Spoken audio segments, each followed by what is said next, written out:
He further notes that the proposed Jacob's image is identical with the form of God on the throne of glory. And Orlov references Ezekiel 1, 26 and 27. Read those verses. Read that. He is seen to denote a bodily form, even that of God, that is the divine glory. This is Jacob, the one whose name was changed to Israel. There's traditions that Israel was his heavenly counterpart, and that Jacob united with his heavenly counterpart as Israel. That's fascinating, isn't it? The hypothesis about the identification of Jacob's image with the divine glory returns us to the imagery of God's kavod, with which the face of the ladder of Jacob and 2nd Enoch are both closely associated with. Enochic materials correlate the face of God, his kavod, with the heavenly counterpart of Enoch himself. In 2nd Enoch, the face of the Lord seems to play an important role in the description of Enoch's heavenly counterpart. 2nd Enoch 39, 3-6 depicts the patriarch who, during his short trip to the earth, retells his children his earlier encounter with the face. And how he describes this, he says, "This earthly part of me here that you see now, I'm back here. But there is another part of me in the heavens. It's on the throne of glory. And that's a fiery, bright being. But it's not this one here that you see." It's absolutely stunning. He describes his pre-existent self to his children, is what he's saying. He says, "I've seen the Lord, and I've seen his extent through the heavens," and so on and so forth. So the earthly Enoch, a human being created just like yourselves, he says, and his heavenly counterpart, the one who has seen the face of God, it appears that Enoch describes himself in two different modes of existence: as a human being who now stands before his children with a human face and body, and as the one who has seen God's face in the celestial realm. Absolutely intriguing, isn't it? The similitudes also seem to entertain the idea of the heavenly twin of a visionary when it identifies Enoch with the Son of Man. The Son of Man, in the Christian tradition, has been equated with Jesus Christ. Properly so. But the Son of Man is also identified with Enoch, Ezekiel, Daniel, and so on and so forth as well. We are all sons of man, is what this idea is getting to. Orlov doesn't come to that conclusion. That's my idea. But that's the logical extension of the conclusion of these magnificent traditions and literatures and ascension visions that have been described. A creature of flesh and blood could have a heavenly double or a counterpart. That's James Vanderkam's conclusion. And the heavenly counterpart seems to conflate with the image of God's kavod, his glory. And then he talks about this angel Israel, who is the heavenly counterpart to Jacob. The process of establishing twinship. Now this is very interesting. Judas Thomas, the twin in the New Testament, comes to mind just off the top of your head, doesn't it? The process of establishing twinship with the heavenly counterpart might be reflected in the initiatory procedure of becoming a Sarhapanim, that is, one of the angelic princes of the divine presence, or the divine face.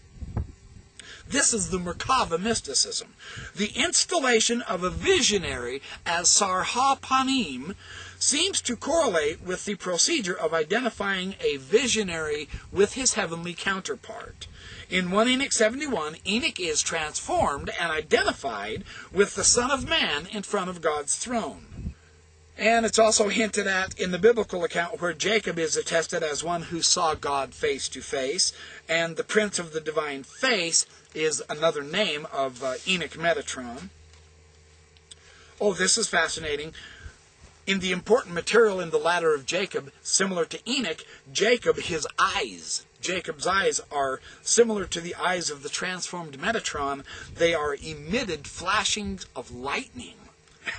That's fascinating. So there's all kinds of light, heat, glory, power, the kavod, because the earthly counterpart unites with the heavenly counterpart and becomes divine.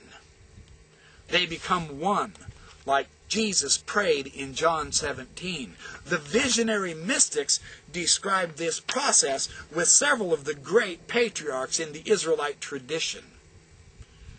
This is, as Leonore Leet has shown, this is the Kabbalistic secret of the doctrine of the divine Son, where it is the entire assembly of Israel that is to become divine.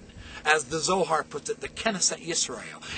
So this idea of studying the biblical traditions that the Deuteronomist reformers, according to Margaret Barker and now Andrei Orlov and Alexander Gulutzin, there's a lot of scholars now understanding that the Deuteronomist reformers have taken the old Israelite traditions of Enoch and Jacob and Moses, and they've taken them out, and they've put their own tradition in that says no man cannot see God, and no man cannot become God.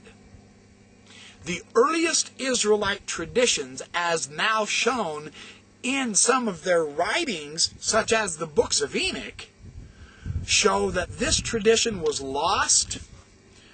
And we have great news for you as members of the Church of Jesus Christ of Latter-day Saints, the Mormons.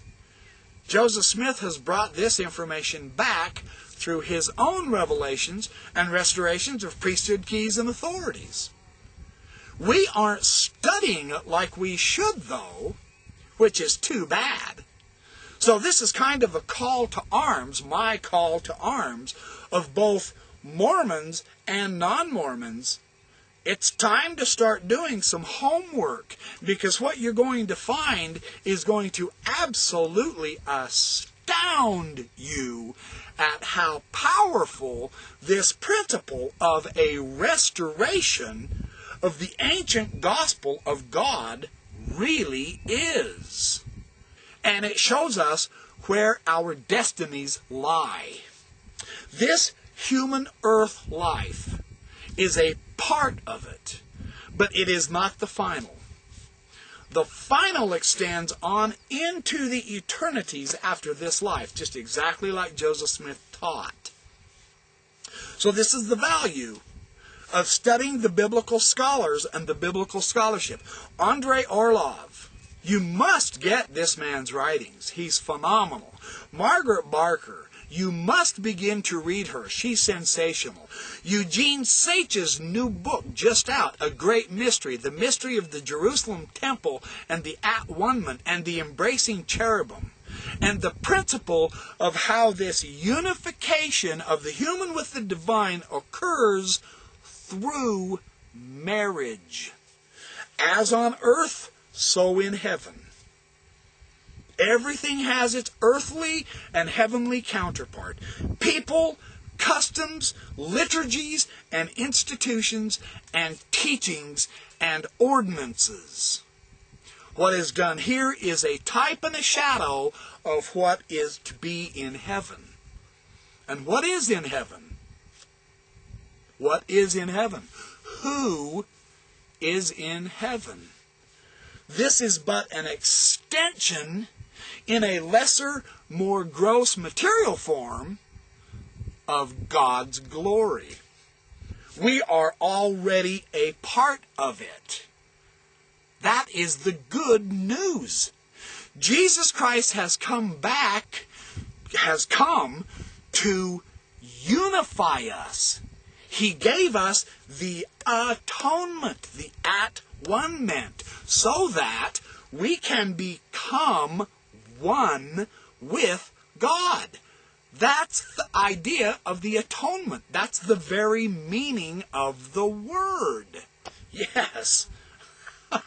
That's a phenomenal doctrine. So anyway, thanks for joining me in these Backyard Professor videos. Remember, have a great life.